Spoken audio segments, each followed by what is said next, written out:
Hello नमस्कार। आप सभी लोगों को बहुत बहुत स्वागत है आपका।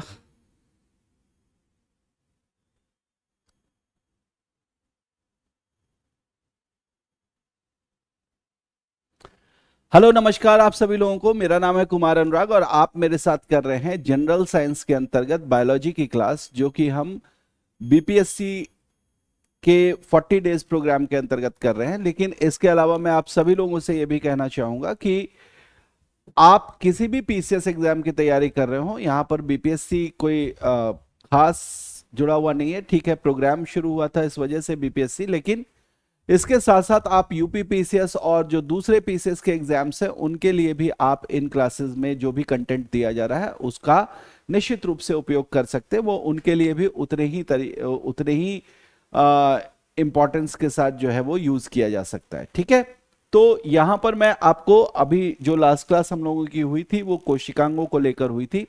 कोशिकांगों की बात मैंने की थी आपसे, और इस वजह से उन्हीं कोशिकांगों में आगे बढ़ते हुए हम आज बात करेंगे एक तीसरे कोशिकांग की। अभी तक दो कोशिकांग मैंने आपको बताए, अंतःप्रद्रवी जालिका और गोल्जी का है। उससे आगे आज आप बात करेंगे माइटोकॉन्ड्रिया की। ठीक है, तो माइटोकॉन्ड्रिया एक तीसरा कोशिकांग है और जिसको लेकर जो सबसे आप कह सकते हैं कि ज्यादा प्रचलित चीज जो माइटोकॉन्ड्रिया के साथ आपको दिखाई देती है या माइटोकॉन्ड्रिया को लेकर जो लोग बताते हैं वो है कि इस माइटोकॉन्ड्रिया को हम क्या बोलते हैं? कोशिका का ऊर्जा गृह बोलते हैं, powerhouse of the cell बोलते हैं। ठीक है, माइटोकॉन्ड्रिया को क्या बोलते हैं? Powerhouse of the cell बोलते हैं। ये बहुत ही इंपॉर्टेंट फीचर है जो कि माइटोकॉन्ड्रिया के साथ आपको देखने को मिलता है। ठीक है, तो सबसे पहले तो आपको ये याद रखना है, हालांकि ये प्रश्न अब पीसीएस एग्जाम के पॉइंट ऑफ व्यू से काफी पुराना हो चुका है, लेकिन फिर भी मैंने कल भी बताया था कि कुछ चीजें ऐसी हैं जो ट्रेडिशनल है ना, कुछ चीजें ऐसी हैं जो पारंपरिक है, उनके साथ वो प्रश्न जुड़ा ही होता है। तो इसलिए आपको ध्यान रखना है कि माइटोकॉन्ड्रिया जो है वो powerhouse of the cell कहा जाता है। इसके अलावा माइटोकॉन्ड्रिया को लेकर एक और इंपॉर्टेंट चीज आपको ध्यान रखना है कि माइटोकॉन्ड्रिया जो है ये दोहरी झिल्ली युक्त संरचना है।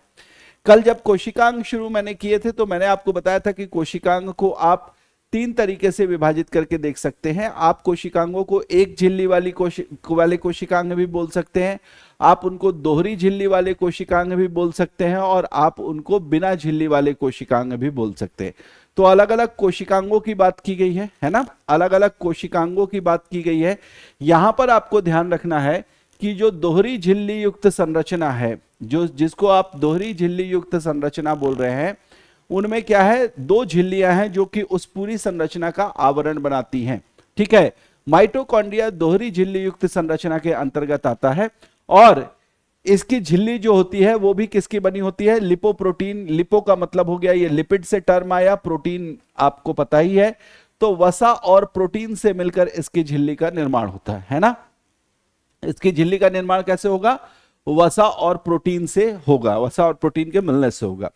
अब जो दो झिल्लियां बनी है उसमें एक तो बाहर से दिखेगी, वो बाहरी झिल्ली हो जाएगी, एक अंदर का हिस्सा दिखाई देगा, उसको आप आंतरिक झिल्ली बोलेंगे। अभी मैं आपको माइटोकॉन्ड्रिया के चित्र को दिखाकर ये चीज आपको बताता हूं, लेकिन इससे इंपॉर्टेंट चीज पहली क्या है कि बाहरी झिल्ली और आंतरिक झिल्ली, ये दो प्रकार की जो झिल्लियां हैं, उनमें से जो बाहरी झिल्ली है वो अगर आप देखेंगे तो वो बाहर से स्मूथ या चिकनी दिखाई देगी। बाहर से कैसी दिखाई देगी? स्मूथ या चिकनी दिखाई देगी। और जो आंतरिक झिल्ली होगी ये क्या होगी? ये आंतरिक झिल्ली अंदर से उंगलीनुमा उभार होंगे, उंगलीनुमा उभार के साथ ये मुड़ी हुई सी दिखाई देगी, है ना, उंगलीनुमा उभार के साथ मुड़ी हुई दिखाई देगी। जो आंतरिक झिल्ली है जो इस तरीके से मुड़ी हुई दिखाई देती है, मान लीजिए कि हमने ये जो है माइटोकॉन्ड्रिया का इस तरीके से ये बोट शेप्ड स्ट्रक्चर होता है। ठीक है, ये बाहरी झिल्ली एक हो गई। आंतरिक झिल्ली को इस तरीके से आप दिखा सकते हैं, है ना। तो ये बीच बीच में मैं उभार बना रहा हूं, ये उभार यहां पर बहुत वैसे तो गहरे नहीं बन पा रहे, लेकिन आपको ये समझना है कि ये इस तरीके से जो है अंदर की ओर उभरे हुए हैं। ठीक है, तो इस अंदर की ओर उभरे हुए हिस्से को क्या बोलेंगे? इसको हम बोलते हैं क्रिस्टी। इसको क्या बोलते हैं? क्रिस्टी कहा जाता है। तो ये क्रिस्टी यहां पर आपके पास हो गया। क्रिस्टी की सतह पर क्या होता है? तो क्रिस्टी की सतह पर कुछ खास तरीके के कण जुड़े होते हैं, जिन कणों को हम क्या बोलते हैं? F1 कण बोलते हैं। और इन F1 कणों का काम क्या है कि ये मुख्य रूप से इलेक्ट्रॉन अभिगमन तंत्र और ऑक्सीकृत फॉस्फोरिलीकरण के लिए एंजाइम बनाने का काम करते हैं। इसको और सरल भाषा में समझते हैं। सरल भाषा यह है कि अगर आप F1 कणों के कार्य को जानेंगे, जो कि कहां पर चिपके हुए हैं, क्रिस्टी के ऊपर चिपके हुए हैं, है ना। मान लीजिए कि ये इस प्रकार से जो है आंतरिक हिस्से में ये इस प्रकार से एक क्रिस्टी है, तो इस क्रिस्टी पर इस तरीके से जो है ये छोटे छोटे कण चिपके होंगे, है ना।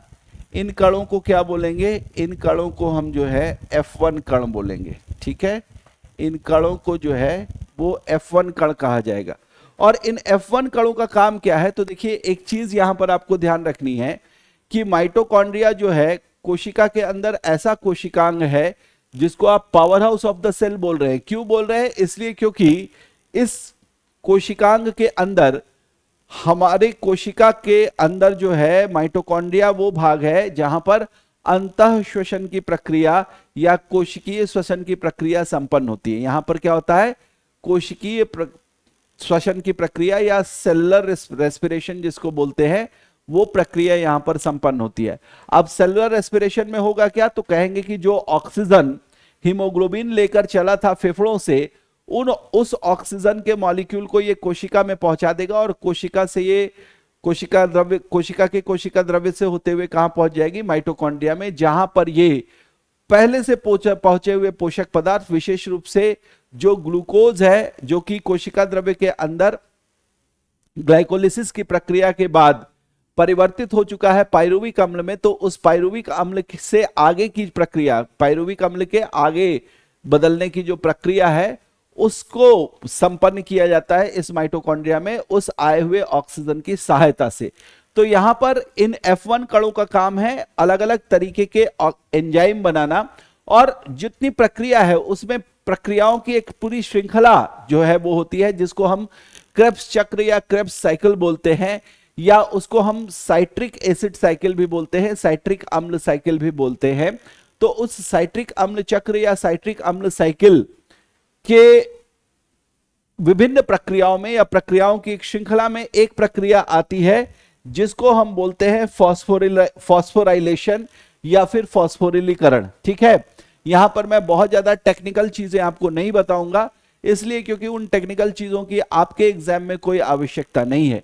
आपको सिर्फ यह ध्यान रखना है कि क्रिस्टी से चिपका हुआ ये जो F1 कण है, ये F1 कण क्या काम करता? तो ये कुछ एंजाइम बनाने का काम करता है। वो एंजाइम किस में कहां प्रयोग होंगे? तो कहा कि वो एंजाइम प्रयोग होंगे ऑक्सीकृत फॉस्फोरिलीकरण की प्रक्रिया में। किस में प्रयुक्त होंगे? ऑक्सीकृत फॉस्फोरिलीकरण की प्रक्रिया में जो है वो प्रयुक्त होंगे। और इससे जो इलेक्ट्रॉन अभिगमन तंत्र है, इससे जो इलेक्ट्रॉन अभिगमन तंत्र है, यह भी एक प्रक्रिया है। इसमें क्या होगा कि इलेक्ट्रॉनों के आदान प्रदान से यह प्रक्रिया संपन्न होगी, तो उनके लिए भी ये एंजाइम बनाने का काम करते हैं। यही F1 कण का काम है। और चूंकि ये इस काम में जुड़े हुए हैं, इलेक्ट्रॉन अभिगमन के कार्य में जुड़े हुए हैं, इसलिए इन्हें इलेक्ट्रॉन अभिगमन कण भी कहा जाता है। ये आपको याद रखना है। मोटे तौर पर आप याद रखें कि ये जो माइटोकॉन्ड्रिया है, इस माइटोकॉन्ड्रिया में एटीपी के रूप में जो ऊर्जा के अणु बनेंगे, उन ऊर्जा के अणुओं को बनाने में यहां पर जो प्रक्रिया संपन्न होती है अंतः श्वसन की, जिसको आप क्रेब्स चक्र या साइट्रिक अम्ल चक्र बोलते हैं, साइट्रिक अम्ल चक्र बोलते हैं, ये जो प्रक्रिया है वो उसी से इस एटीपी के अणु का निर्माण होता है। ठीक, अंतः श्वसन की प्रक्रिया है, एटीपी के अणुओं का निर्माण होता है और इसी वजह से इसको powerhouse of the cell कहा जाता है। तो इतनी सारी चीजें आपको ध्यान में रखनी है। जहां तक सवाल है माइटोकॉन्ड्रिया की खोज किसने की, तो खोज की कॉलिकर साहब ने। और माइटोकॉन्ड्रिया का पूरा जो विवरण है ना, जो विवरण है वो प्रस्तुत किया अल्टमान ने, और इसका नामकरण जो किया वो किया बेंडा साहब ने। तो ये तीन नाम आपको याद रखना है।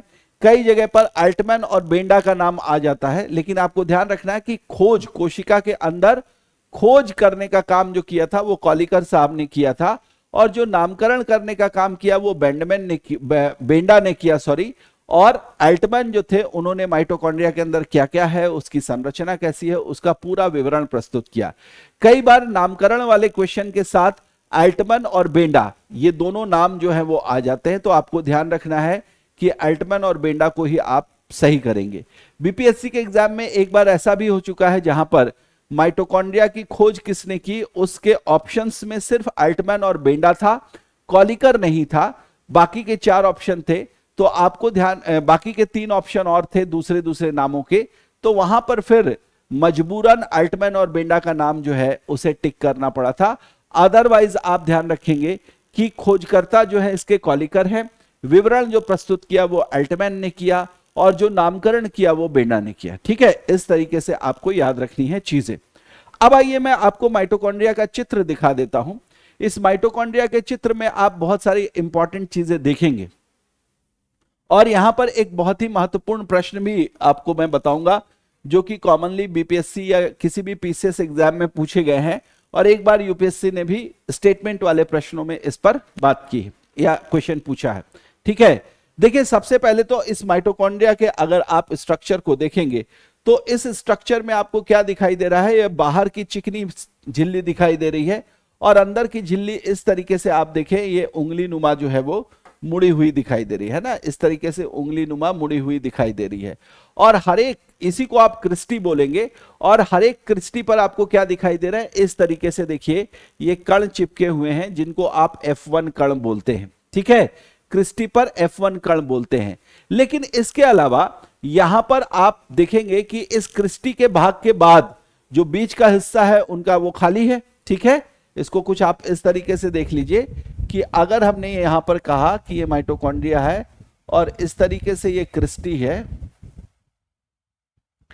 इस तरीके से ये क्रिस्टी है, तो इस क्रिस्टी का, है ना, इस क्रिस्टी का ये जो बीच वाला हिस्सा है, इस क्रिस्टी का ये जो बीच वाला हिस्सा है, मान लीजिए मैं इसे जो हो एक दूसरे रंग से दिखा दूं, मान लीजिए ये वाला हिस्सा जो है ना, तो इसमें इस वाले हिस्से में क्या है, एक खास तरीके का फ्लूइड भरा होता है, एक खास तरीके का द्रव्य भरा होता है, जिस द्रव्य को हम क्या बोलते हैं, मैट्रिक्स बोलते हैं। जिस द्रव्य को हम क्या बोलते हैं, मैट्रिक्स बोलते हैं।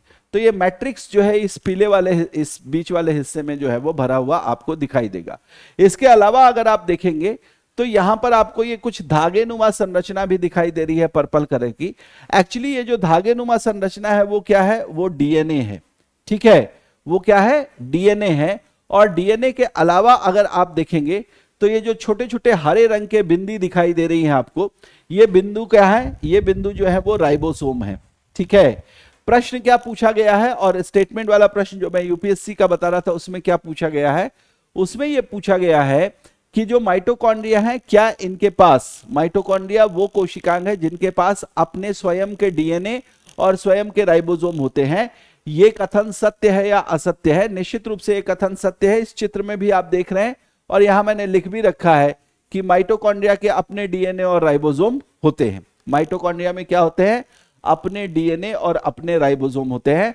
माइटोकॉन्ड्रिया केंद्रक में उपस्थित डीएनए या राइबोसोम का उपयोग नहीं करते हैं। एक माइटोकॉन्ड्रिया से दूसरा माइटोकॉन्ड्रिया बनाते हैं अगर तो, या बनता है अगर, तो वो डीएनए में जो विशेषताएं या उसमें जो जीन उपलब्ध हैं उन्हीं के विशेषताओं के साथ वो नया माइटोकॉन्ड्रिया भी बन जाता है। और उनके पास जो प्रोटीन की आवश्यकता पड़ती है, प्रोटीन क्यों आवश्यकता पड़ेगी, क्योंकि अलग अलग एंजाइम बनाने हैं उसमें। ठीक है, तो ये जो प्रोटीन बनाने का काम करेंगे वो माइटोकॉन्ड्रिया अपने अंदर उपस्थित राइबोसोम से ही बनवा लेते हैं। ठीक है, तो इस तरीके से माइटोकॉन्ड्रिया के अपने डीएनए और अपने राइबोसोम होते हैं। ये चीज आपको स्पष्टता ही याद रखनी है।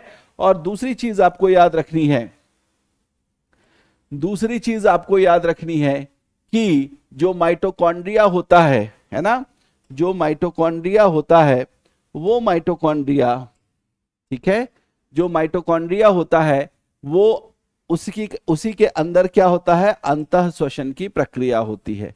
अंतः श्वसन की प्रक्रिया कहां संपन्न होती है, तो अंतः श्वसन की प्रक्रिया संपन्न होती है, अंतः श्वसन की प्रक्रिया संपन्न होती है कहां पर, तो ये संपन्न होती है,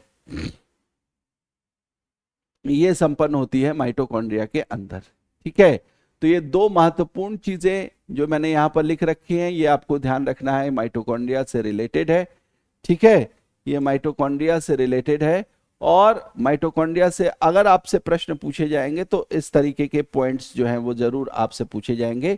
इन्हीं पर आपको ध्यान रखना है, इन्हीं पर आपको जो है वो इंपॉर्टेंस देना है इन्हीं को, ठीक है। तो ये दो चीजें आपको याद रखनी है, बाकी आपने स्ट्रक्चर समझ लिया।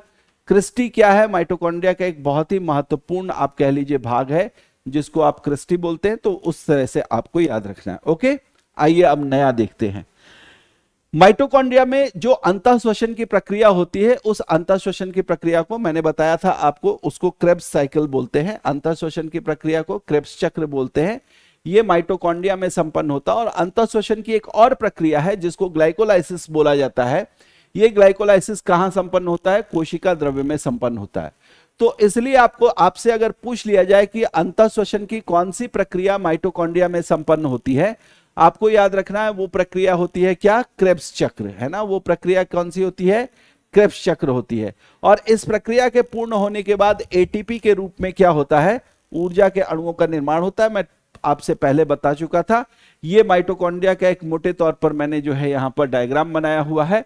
और ये आपसे बताया है यहां पर एक विशेष चीज जो मैंने यहां पर लिखी है, वो ये है कि अगर आप माइटोकॉन्ड्रिया को ढूंढने का प्रयास करेंगे कि ये किन किन जीवों में और किन जीवों की कोशिकाओं में नहीं पाए जाते हैं, तो वहां पर आपको ध्यान रखना है कि माइटोकॉन्ड्रिया जो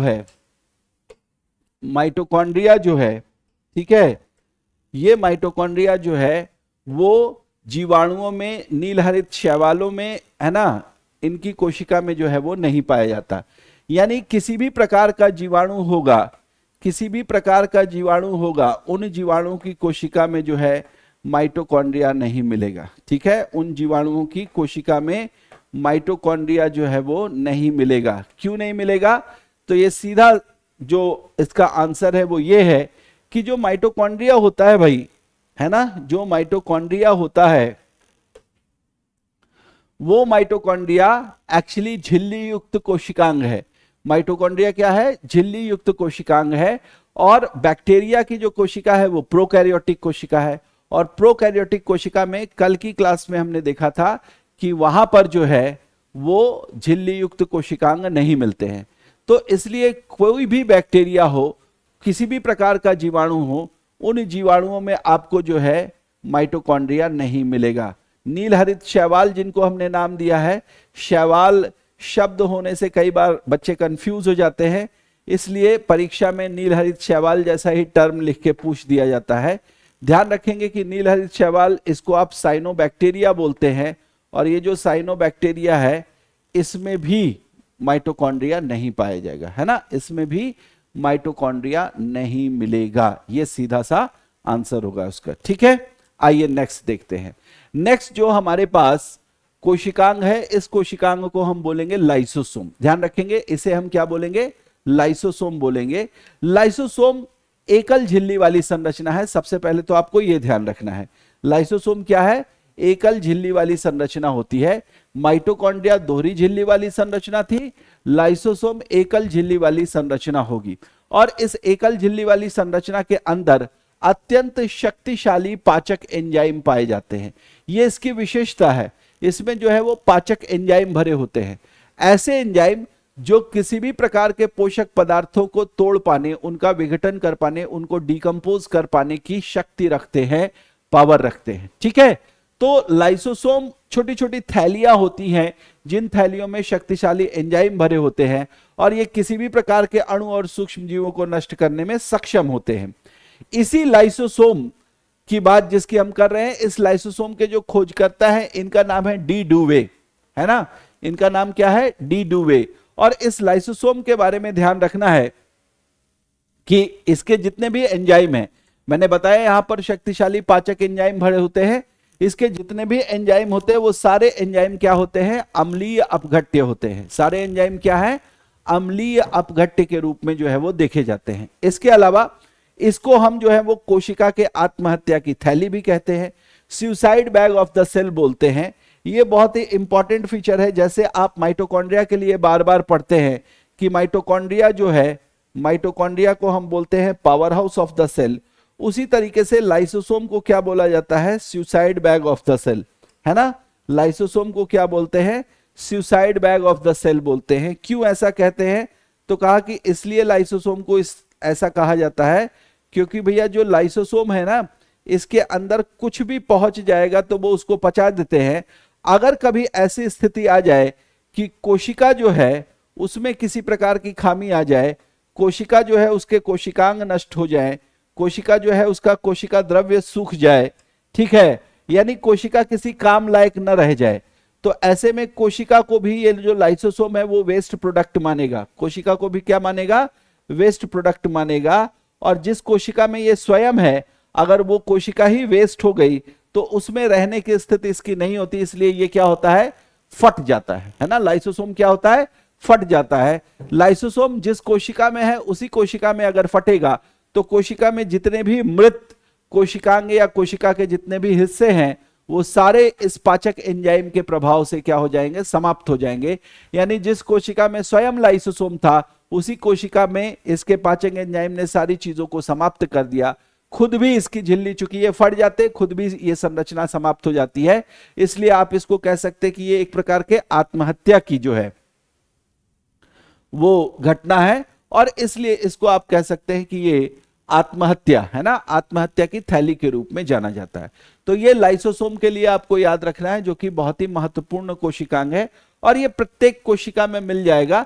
लेकिन फिर से मैं याद दिलाना चाहूंगा कि ये कोशिका भी आपको जीवाणुओं की कोशिका में, ये कोशिकांग भी जीवाणुओं की कोशिका में नहीं मिलेगा, इसलिए क्योंकि ये भी झिल्ली युक्त कोशिकांग है। कैसा है, झिल्ली युक्त कोशिकांग है, ठीक है। इस लाइसोसोम को किसकी सहायता से बनाया जाता है या कौन इसके निर्माण के लिए उत्तरदायी होता है, तो कल मैंने आपको बताया था गोल्जी काय जो है वो लाइसोसोम बनाने का काम करता है ना, गोल्जी काय जो है वो लाइसोसोम बनाने का काम करता है। ओके, चलिए उसके बाद पांचवा देखेंगे। यहां पर जो पांचवा कोशिकांग है उसको मैंने यहां पर लिखा हुआ है, क्या, पांचवे कोशिकांग को मैंने लिखा हुआ है तारक काय, या इसको अंग्रेजी में क्या बोलते हैं, सेंट्रोसोम बोलते हैं। सबसे महत्वपूर्ण चीज ये याद रखना है कि जो तारक काय है ये मुख्य रूप से क्या होता है, जंतु कोशिकाओं में पाया जाता है, लेकिन पादप कोशिकाओं में ये नहीं मिलता है, आपको ये ध्यान रखना है। लेकिन कुछ पादप कोशिकाओं में, जैसे शैवालों की जो कोशिका है, शैवालों की कोशिकाओं में भी ये पाया जाता है। तो ये अपवाद स्वरूप आप बोल सकते हैं कि वैसे तो किसी भी पादप कोशिका में तारक काय नहीं मिलेगा, लेकिन शैवालों की कोशिका में तारक काय की उपस्थिति देखने को मिलती है। इसके अलावा कवक की कोशिकाओं में भी जो है, यानी फंगस की कोशिकाओं में भी जो है वो तारक काय या सेंट्रोसोम पाए जाते हैं। अभी तक जो आप पुस्तकों में पढ़ते आए हैं, इवन एनसीईआरटी की बुक में भी इस चीज को बहुत ज्यादा क्लियर नहीं किया गया है। ऊंचे क्लासों में आप जाएंगे तो वहां बायोलॉजी में इन चीजों को बताया गया है। बट आप ध्यान रखिएगा कि इस प्रकार के प्रश्न पूछकर, चूंकि ये कंफ्यूजिंग स्टेटमेंट है, इसलिए आपको ध्यान रखना है कि क्या सभी पादप कोशिकाओं में ये नहीं मिलते। अगर ऐसा प्रश्न आ गया तो निश्चित रूप से ये गलत कथन हो जाएगा, क्योंकि शैवालों की कोशिकाओं में ये पाए जाते हैं। यहीं पर थोड़ा सा आपको मैं स्पष्ट करना चाहूंगा। स्पष्ट ये है कि सामान्यतः जो पीसीएस के एग्जाम होते हैं उनमें प्रश्न जो बनाए जाते हैं, सामान्यतः जो मार्केट में रेफरेंस बुक्स अवेलेबल है उन्हीं के सहायता से बनाए जाते हैं, और बहुत उच्च कक्षाओं की जो रेफरेंस बुक्स है उनको नहीं लिया जाता। तो इसलिए वहां पर यह सेट हो सकता है कि तारक काय केवल जंतु कोशिकाओं में ही पाए जा सकते हैं, ऐसा स्टेटमेंट सेट हो सकता है। और सामान्यतः पीसीएस जो है वो इस तरीके के आंसर को या इस तरीके के स्टेटमेंट को सही ठहरा सकता है, निश्चित रूप से ये हो सकता है। लेकिन आपको ये जो मैंने बताया है इसमें कहीं भी किसी तरीके का कोई संशय रखने वाली बात नहीं है, ये अक्षरशः सत्य है और आप इसको ढूंढ भी सकते हैं। आप गूगल कर लीजिए या किसी दूसरे अच्छे राइटर की जो बुक है, अच्छे राइटर का मतलब क्या हुआ, जो बड़ी कक्षाओं के लिए जिन्होंने किताब लिखी है, अगर आप उसे ढूंढना चाहे तो वहां पर ये आपको स्पष्ट मिल जाएगा कि कवक की कोशिकाओं में भी सेंट्रोसोम पाए जाते हैं, और शैवालों की कोशिकाओं में, जो कि पादप की श्रेणी में आते हैं, शैवालों की कोशिकाओं में भी आपको सेंट्रोसोम मिलेंगे। एक बड़ी चीज जो यहां पर देखनी है वो ये है कि शैवाल जो होते हैं, ये तारक काय जो होती है वो गैर झिल्ली युक्त संरचना है। तारक काय जो है ये क्या है, गैर झिल्ली युक्त संरचना है। ये जो है वो गैर झिल्ली युक्त संरचना है। इस संरचना के विषय में अगर आप देखेंगे तो ये वो संरचना है जिसमें किसी प्रकार की कोई झिल्ली नहीं है, जिसमें किसी प्रकार की कोई झिल्ली नहीं है। इसका मुख्य कार्य जो है वो है कोशिका विभाजन में सहायता करना। आपको मैंने शायद बताया है कि जो कोशिकांग होते हैं, इसको यहां से दिखा देता हूं मैं,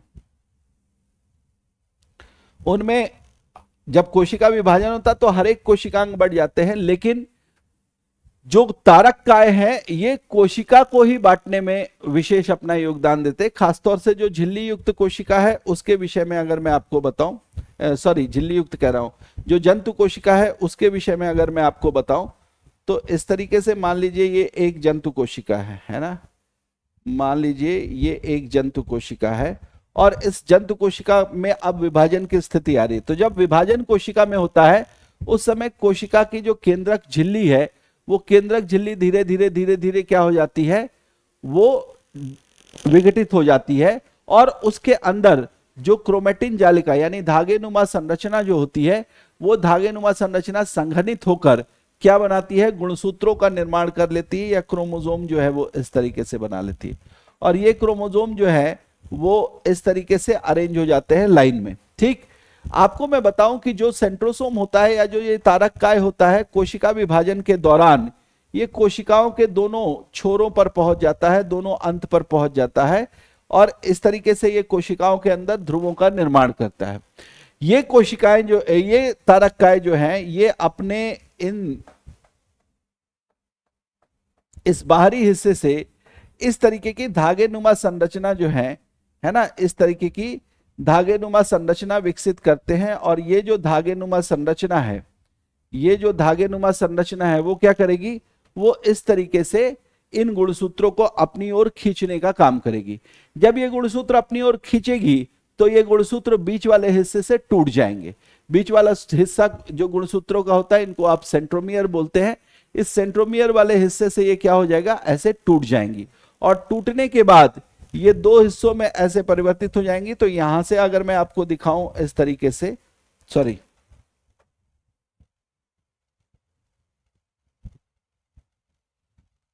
तो ये टूटने के बाद इधर वाला जो तारक काय है वो उस आधे हिस्से को अपनी ओर खींचने का काम करेगा। मान लीजिए ये मैंने 4 बनाए थे, ठीक है, तो ये तारक काय आधे हिस्से को जो है वो अपनी ओर खींचेगा और जो दूसरा तारक काय है वो आधे हिस्से को अपनी ओर खींचेगा इस तरीके से।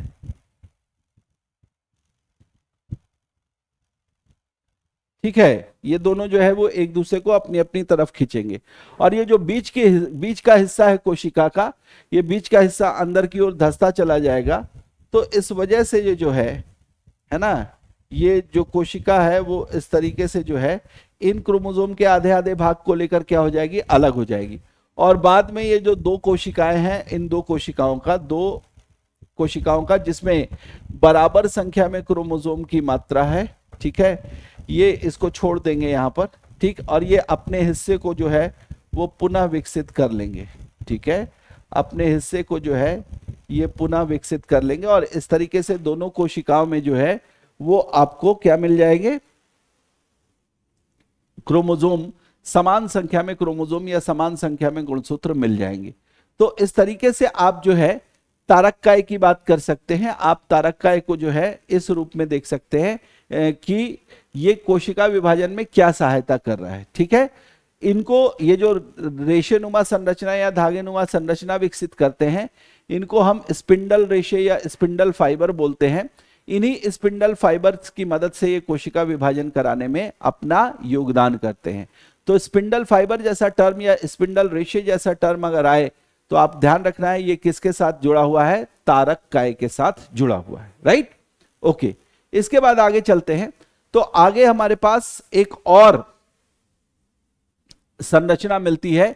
इस संरचना को हम क्या नाम देते हैं, इसे हम राइबोसोम बोलते हैं। देखिए, राइबोसोम के जो खोजकर्ता थे उनका नाम था पैलेड या पैलाडे, है ना, आप कुछ भी प्रोनाउंस कर सकते हैं। इंडिया में इंग्लिश शब्दों के प्रोनाउंसिएशन को लेकर कई सारी चीजें हैं।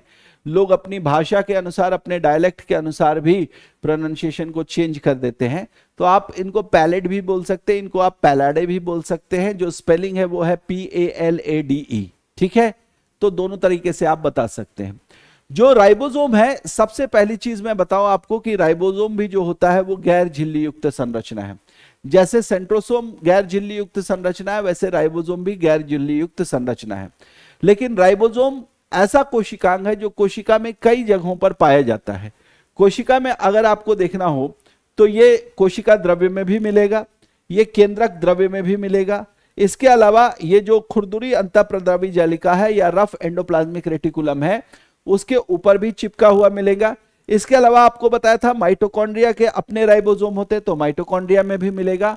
और साथ के साथ अगर आप पादप कोशिका की बात करेंगे तो वहां पर पादप कोशिका के अंदर हरित लवक नाम का लवक जो होता है, क्लोरोप्लास्ट जिसको बोलते हैं, उस क्लोरोप्लास्ट के भी अपने राइबोसोम होते हैं माइटोकॉन्ड्रिया की तरह, तो वहां पर भी ये जो है हरित लवक के अंदर पाया जाएगा। तो ये संरचना एक तो सभी प्रकार की कोशिकाओं में मिलेगी। सभी प्रकार की कोशिकाओं का मतलब हुआ कि ये प्रोकैरियोटिक कोशिका में भी मिलेगी, ये जो है प्रोकैरियोटिक कोशिका में भी मिलेगी, और साथ के साथ किस में मिलेगी, यूकैरियोटिक कोशिका में भी मिलेगी। ठीक है, प्रोकैरियोटिक और यूकैरियोटिक दोनों प्रकार की कोशिकाओं में जो है वो मिलेगी। तो इसलिए आपसे इस प्रकार के भी प्रश्न बनाए जा सकते हैं और पूछे जा सकते हैं कि कौन से ऐसे कोशिकांग हैं जो सभी प्रकार की कोशिकाओं में मिलते हैं, क्योंकि सभी कोशिकांग सभी प्रकार की कोशिकाओं में नहीं मिलते। अब यहां पर सवाल आता है कि जब आपसे कहा जाए सभी प्रकार की कोशिकाएं, तो आपको ध्यान रखना है किन कोशिकाओं की बात की जा रही है। वहां पर आप मोनेरा से लेकर और एनिमेलियम जो किंगडम है, उनके जितने भी जीव हैं और उन जीवों की जो भी कोशिकाएं हैं, उन सारी कोशिकाओं में ये राइबोसोम मिलेंगे। इन सारे जीवों को हमने कोशिकाओं के संरचना के आधार पर दो हिस्सों में बांट दिया था, प्रोकैरियोटिक कोशिका वाले जीव और यूकैरियोटिक कोशिका वाले जीव।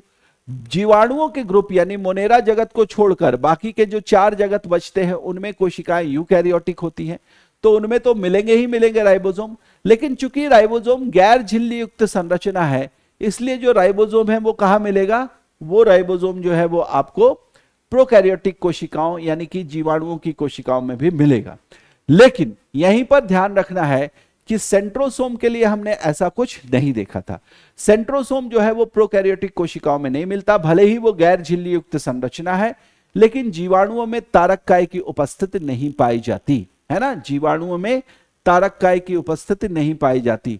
तो ये आप राइबोसोम के लिए ये चीजें याद रखें। ठीक, इससे आगे देखते हैं। तो राइबोसोम जो होते हैं वो 2 प्रकार के होते हैं। अभी मैंने बताया कि राइबोसोम सभी प्रकार की कोशिकाओं में पाए जाएंगे। तो जो 2 प्रकार के राइबोसोम की बात मैं बता रहा हूं आपसे, इनमें एक प्रकार का जो राइबोसोम है इसको हम बोलते हैं 70S टाइप ऑफ राइबोसोम, और दूसरा जो है इसको हम बोलते हैं 80S टाइप ऑफ राइबोसोम। क्या बोलते हैं, 70S और 80S टाइप ऑफ राइबोसोम जो है वो आपको 2 प्रकार के राइबोसोम के रूप में दिखाई देता है। ठीक है, 70S और 80S type of ribosome. Prokaryotic कोशिकाओं में राइबोसोम जो मिलेगा वो 70S टाइप का मिलेगा, लेकिन प्रोकैरियोटिक कोशिका यानी बैक्टीरिया की कोशिका के साथ साथ, बैक्टीरिया की कोशिका के साथ साथ आप देखेंगे कि ये जो 70S टाइप ऑफ राइबोसोम है ये कहां मिल रहा है, ये बैक्टीरिया की कोशिका में भी मिल रहा है, और बैक्टीरिया की कोशिका के साथ साथ माइटोकॉन्ड्रिया और हरित लवक की कोशिकाओं में भी जो है इसकी उपस्थिति, यानी यूकैरियोटिक कोशिका में आपको माइटोकॉन्ड्रिया मिलेगा, पादप के यूकैरियोटिक कोशिका में आपको हरित लवक मिलेगा। लेकिन इस हरित लवक और माइटोकॉन्ड्रिया जो कि यूकैरियोटिक कोशिकाओं के कोशिकांग है, इनमें जो राइबोसोम मिलेगा वो 70S टाइप का मिलेगा। इनमें जो राइबोसोम मिलेगा वो 70S टाइप का मिलेगा। अब यहां से एक प्रश्न बन सकता है कि 70S प्रकार का राइबोसोम है ना, 70S प्रकार का राइबोसोम प्रोकैरियोटिक और यूकैरियोटिक दोनों प्रकार की कोशिकाओं में पाया जाता है। क्या यह कथन सत्य है? आप कहेंगे बिल्कुल सत्य है, क्योंकि यूकैरियोटिक कोशिकाओं के माइटोकॉन्ड्रिया या फिर पादप कोशिका जो कि एक यूकैरियोटिक कोशिका है, उसमें भी जो है वो हरित लवक में, उसके हरित लवक में जो है वो पाया जाएगा क्या, राइबोसोम। कौन सा? 70S टाइप का।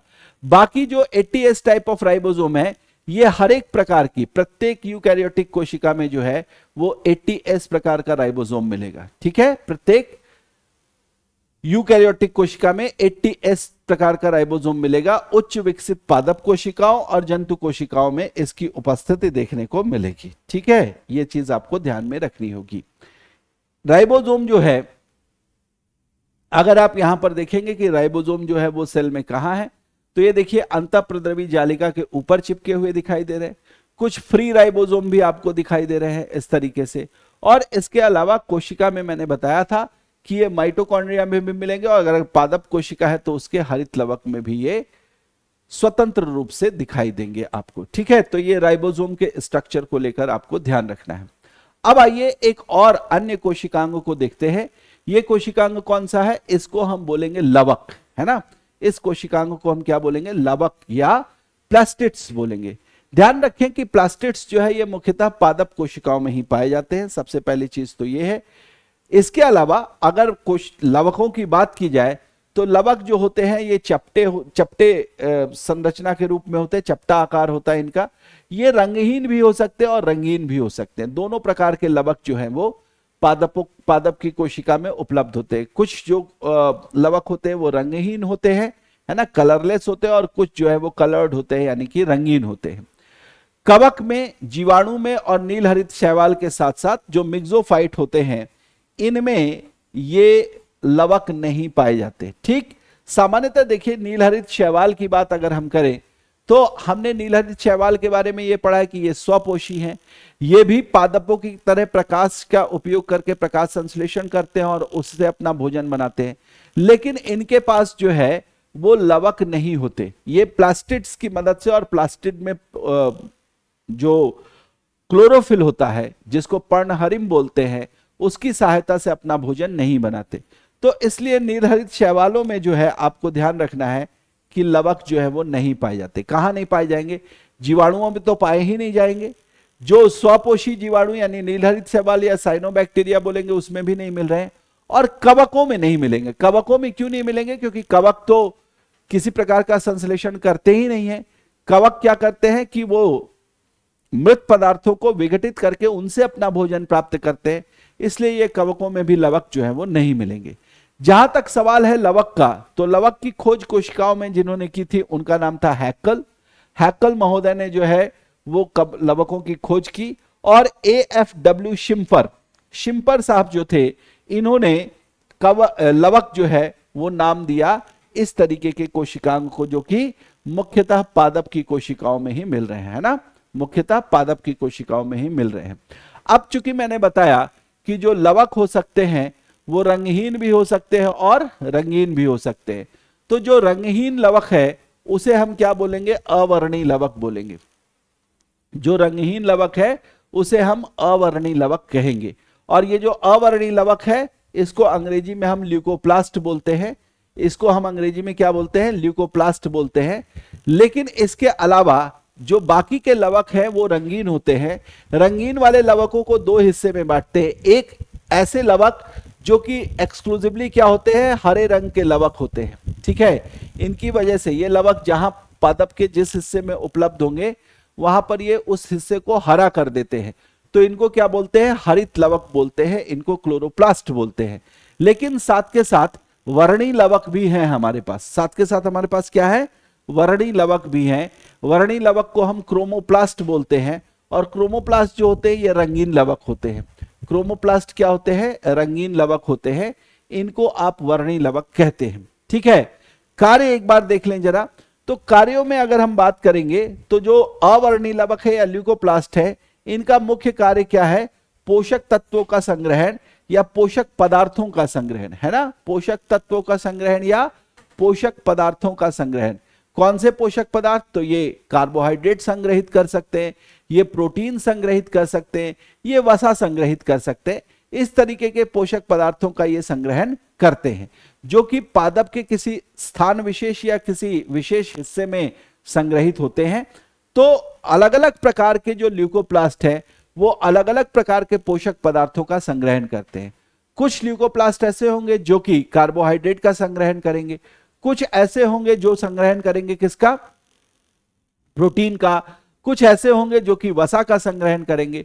तो अलग अलग ल्यूकोप्लास्ट को जिस पोषक पदार्थ का वो संग्रहण करते हैं उनके आधार पर इनको अलग अलग नाम दिया गया है। जैसे कि अगर हम बात करें कि एमाइलोप्लास्ट है, तो एमाइलोप्लास्ट नाम का जो ल्यूकोप्लास्ट होगा ये कार्बोहाइड्रेट का संग्रहण करेगा, या एल्यूरोप्लास्ट नाम का जो ल्यूकोप्लास्ट होगा ये प्रोटीन का संग्रहण करेगा। और इसके अलावा आगे आएंगे तो आपको एक इलायोप्लास्ट भी मिलेगा, यहां पर लिखा नहीं है। इलायोप्लास्ट नाम का एक आप कहते हैं कि ल्यूकोप्लास्ट होता है, जो कि क्या संग्रहित करता है, जो वसा का संग्रहण करता है। जो क्या करता है, वसा का संग्रहण करता है। मैं यहां पर ऊपर में लिख दे रहा हूं, आप थोड़ा सा इसको ध्यान रखिएगा। इलायोप्लास्ट बोलते हैं इसको, इलायोप्लास्ट, ठीक है। ये क्या करता है, ये वसा का संग्रहण करता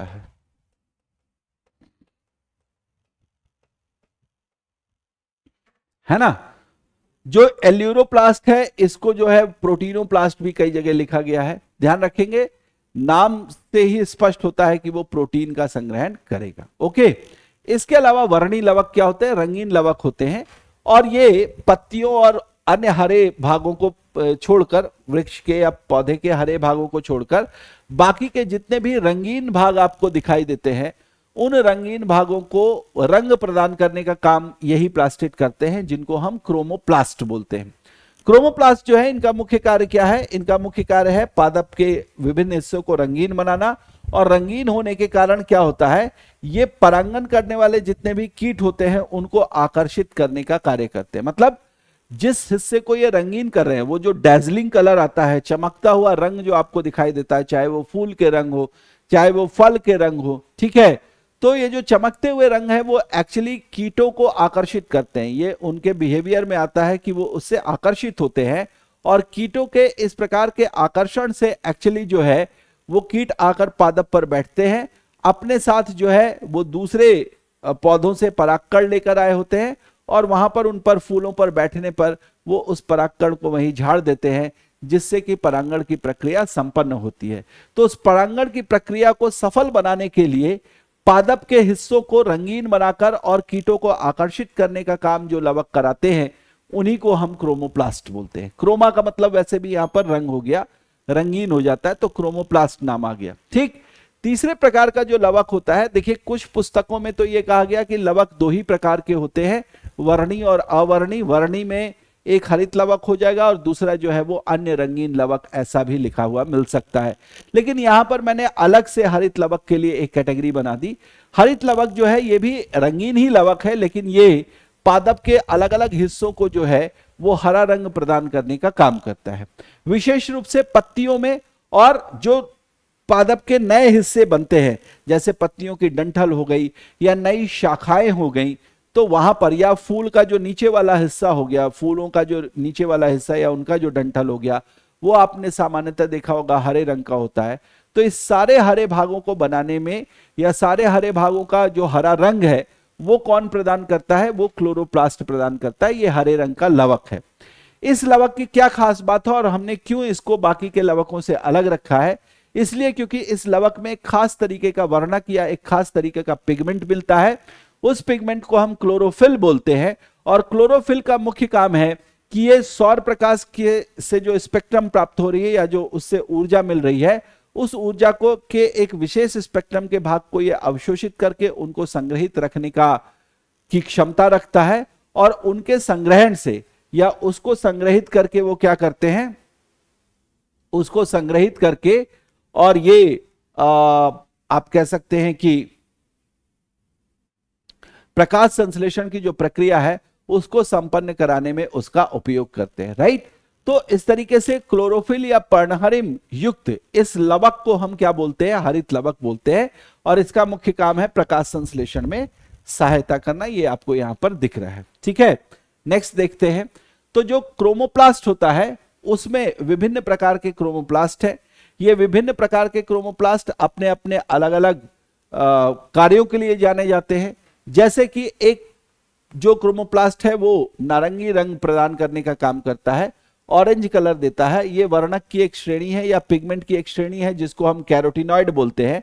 और अलग अलग तरीके के कैरोटीनॉइड जो हैं वो पादपों में पाए जाते हैं। जैसे एक कैरोटीनॉइड का नाम है लाइकोपीन। लाइकोपीन नामक कैरोटीनॉइड जो है वो टमाटर में मिलता है, या कैरोटीन नामक जो कैरोटीनॉइड है वो गाजर में मिलता है। तो जब आपने टमाटर का लाल रंग देखा होगा या गाजर का जो नारंगी रंग देखा होगा, वो किसकी वजह से है? वो इन्हीं पिगमेंट्स की वजह से है, जिनको आप लाइकोपीन या कैरोटीन नामक पिगमेंट बोल रहे हैं। उसी तरीके से जो भूरा रंग आता है, जैसे बैगन में आपको दिखाई देता है बैंगनी रंग या भूरा रंग, ये भी एक खास तरीके के वर्णक के कारण होता है, जिसको एंथोसियानिन बोला जाता है। जिसको क्या कहते हैं? एंथोसियानिन बोलते हैं। तो ऐसे कुछ उदाहरण वर्णकों के पूछे जा चुके हैं या क्रोमोप्लास्ट के पूछे जा चुके हैं एग्जाम में, उनको आप ध्यान में रखेंगे कि कौन सा क्रोमोप्लास्ट जो है किस प्रकार के रंग देने के लिए रिस्पॉन्सिबल होता है या उत्तरदायी होता है।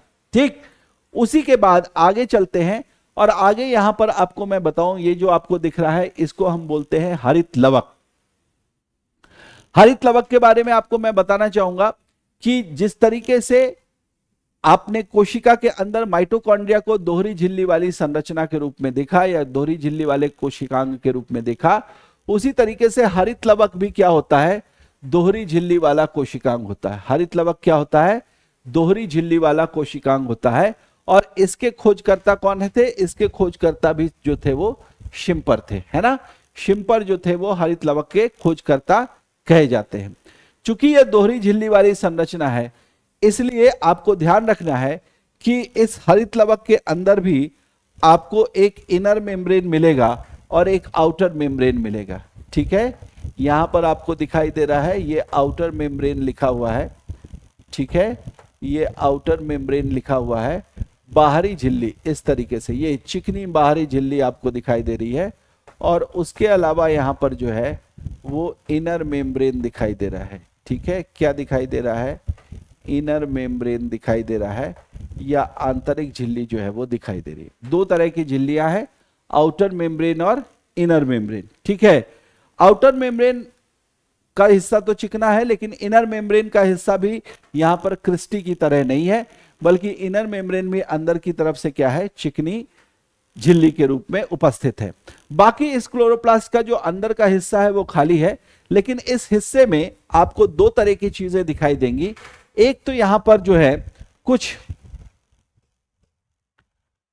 हरे रंग के ऐसे जो है एक के ऊपर एक व्यवस्थित सिक्कों के आकार की भांति संरचनाएं दिखाई देंगी, जो एक के ऊपर एक इस तरीके से जो है वो व्यवस्थित रहेंगी। ठीक है, ऐसे करके जो है ये एक के ऊपर एक सिक्कों की तरह व्यवस्थित है।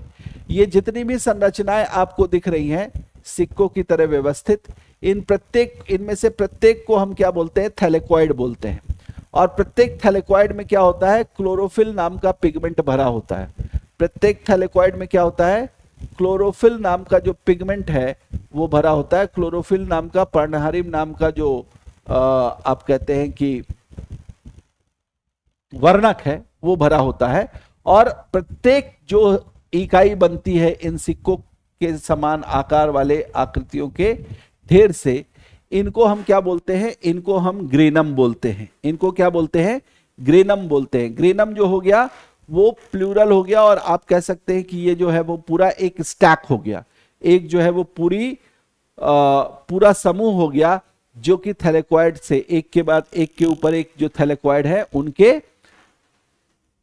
व्यवस्थित होने से बनता है ना। तो इस पूरे हिस्से को ग्रेनम बोलते हैं। एक हिस्सा जो है उसको क्या बोलते हैं? उसको हम थैलेकॉइड बोलते हैं। ठीक है, यहां पर जो दोनों टर्म है वो लिखे हुए हैं।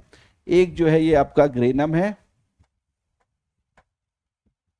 और दूसरा जो है वो क्या है? थैलेकॉइड है। दूसरा जो है वो थैलेकॉइड है, इस तरीके से। ठीक है, और इसके अलावा जो बीच का खाली हिस्सा है इसमें भी एक विशेष प्रकार का द्रव्य भरा होता है, और इस द्रव्य को क्या नाम देते हैं? इस द्रव्य को नाम देते हैं स्ट्रोमा। इस द्रव्य को क्या नाम देते हैं? स्ट्रोमा नाम देते हैं, ये ध्यान रखना है। तो क्या क्या चीजें आ गई? Inner membrane, outer membrane. इसकी पूरी संरचना में जो मुख्य संरचना है वो इनर मेम्ब्रेन के अंदर जो बीच का खाली हिस्सा है उसमें पाया जा रहा है। वहां पर सिक्के के आकार की कुछ संरचनाएं होती जो एक के ऊपर एक व्यवस्थित होती है। हर एक सिक्के जैसी दिखने वाली संरचना को आप थैलेकॉइड बोलते हैं। बहुत सारे थैलेकॉइड एक के ऊपर एक व्यवस्थित होकर पूरी एक श्रृंखला बनाते हैं, जिसको आप ग्रेनम बोलते हैं। और हर एक ग्रेनम जो है वो बीच में इस तरीके से जुड़ा होता है। इस जोड़ने वाले हिस्से को आप क्या बोलते हैं? इस जोड़ने वाले हिस्से को ग्रेनम पट्टिका बोलते हैं, है ना। ग्रेनम लैमेली या मिडिल लैमेली बोलते हैं इसको, ग्रेनम पट्टिका बोलते। तो इस तरीके से ये हरित लवक की संरचना जो है वो आपको दिखाई जाती है। देखिए यहाँ पर हरित लवक को लेकर कई सारे जो है वो मैंने जो चीजें बताई हैं उनको यहाँ पर लिखा हुआ है। हरित लवक जो है वो हरे रंग का लवक होगा जो कि प्रकाश संश्लेषण के लिए उत्तरदायी होता है। पहली इंपॉर्टेंट चीज जो है वो ये आपको याद रखनी है। दूसरी इंपॉर्टेंट चीज कि इसकी संरचना में बाहरी और आंतरिक दोनों झिल्लियां जो है वो वसा और प्रोटीन की यानी लिपोप्रोटीन की बनी होती है ना। अगर आपसे ये पूछ दे कि हरित लवक की संरचना किस चीज की बनी होती है, देखिए मैक्सिमम जो कोशिकांग है, अगर झिल्ली वाली कोशिकांग है तो उनकी झिल्लियां या अगर कोई आवरण या घेरा बन रहा है तो वो आवरण या घेरा किसका बना होता है, लिपोप्रोटीन का बना होता है, लिपिड और प्रोटीन का बना होता है। तो इसलिए इसको आपको यहां पर ध्यान रखना है। हरित लवक जो है ये अर्ध स्वायत्त अंग होता है। अर्ध स्वायत्त अंग इसलिए कहा जाता है कि ये पूरी तरीके से इंडिपेंडेंट नहीं होता। इसके अंदर जो भी प्रक्रियाएं चलती हैं वो कोशिका के कोशिका द्रव्य और जो आप कह सकते हैं कि सूर्य का प्रकाश आता है उसकी सहायता से ही वो संपन्न हो सकता है। अदरवाइज ये पूरी तरीके से इंडिपेंडेंट होकर कोई काम नहीं करता, ठीक है, उन पर निर्भर करता है। हरित लवक के अंदर जो द्रव्य भरा होता है जैसा मैंने दिखाया था आपको चित्र में, है ना, ये बीच वाला हिस्सा जो इस तरीके से हरे रंग के द्रव्य से भरा हुआ है इसको बोला जाता है स्ट्रोमा। और स्ट्रोमा में प्रकाश संश्लेषण की अप्रकाशित प्रतिक्रिया संपन्न होती है। देखिए प्रकाश संश्लेषण की प्रक्रिया में सामान्यतः हम ये जानते हैं कि ये प्रक्रिया जो है वो लाइट के प्रेजेंस में यानी प्रकाश की उपस्थिति में संपन्न होती है। लेकिन आपको ध्यान रखना है कि जो प्रकाश संश्लेषण की प्रक्रिया है प्रकाश के रहते हुए तो एक प्रक्रिया संपन्न होती ही होती है, लेकिन इसके अलावा जब प्रकाश नहीं होता तब भी पादप की जो पत्तियां हैं उनमें प्रकाश संश्लेषण की प्रक्रिया या जहां जहां हरित लवक पाए जा रहे हैं जो हरे भाग हैं उनमें प्रकाश संश्लेषण की अप्रकाशित प्रतिक्रिया यानी कि जो बिना प्रकाश के प्रतिक्रियाएं होती है, रिएक्शंस होते हैं, वो यहां पर आपको देखने को मिलते हैं। स्ट्रोमा जो है, स्ट्रोमा वाले भाग में झिल्ली से गिरी सिक्के के समान अनेक संरचनाएं होती हैं।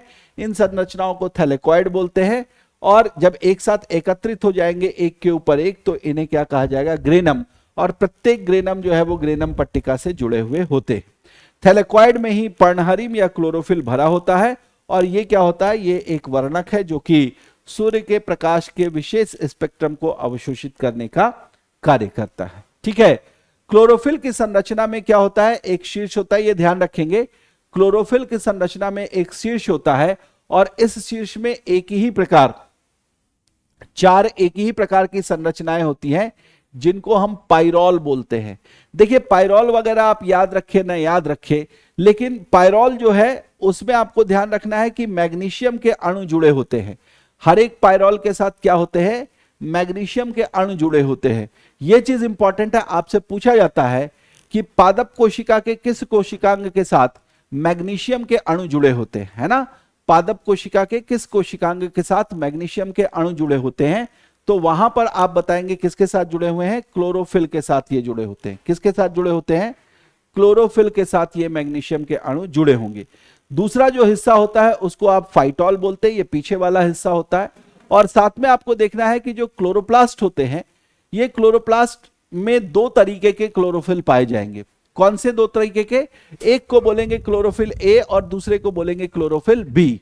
ये जो दो प्रकार के आपको क्लोरोफिल मिल रहे हैं इनकी मात्रा अलग अलग मिलती है। जो क्लोरोफिल ए है ये 75% की मात्रा के साथ मिलेगा, जबकि क्लोरोफिल बी किसके साथ मिलेगा, 25% की मात्रा के साथ मिलता है ना। तो दो प्रकार के वर्णक मिलते हैं। इन दो प्रकार के वर्णकों के अलावा कुछ मात्रा में कुछ अन्य वर्णक भी मिलते हैं, जैसे कैरोटीन या ज़ेंथोफिल नामक वर्णक भी जो है यहां पर मिलेंगे आपको। तो इन्हीं वर्णकों की सहायता से जो प्रकाश संश्लेषण की प्रक्रिया है वो संपन्न होती है और पादप जो है वो अपना भोजन बना पाते हैं, ठीक है। यह चीज आपको ध्यान रखनी है कि किस तरीके से जो पादप है वो अपना भोजन पत्तियों में बना पाते हैं, ठीक। तो यहां से हमने जो है कई सारी चीजें आपको बताई हैं, है ना। इन चीजों को आप याद रखेंगे, इन चीजों को आप याद रखेंगे कि ये सारे जो वर्णक आपको मिल रहे हैं या ये जो सारी संरचनाएं मैंने आपको कोशिकांग की बताई हैं वो कोशिकांग की संरचना कैसे काम करती हैं और इनकी क्या विशेषताएं होती हैं। किसी भी कोशिका के अंदर इस प्रकार के कोशिकांग जो हैं वो कोशिका के अलग अलग कार्यों को संपन्न कराने में अपना अपना योगदान करते हैं।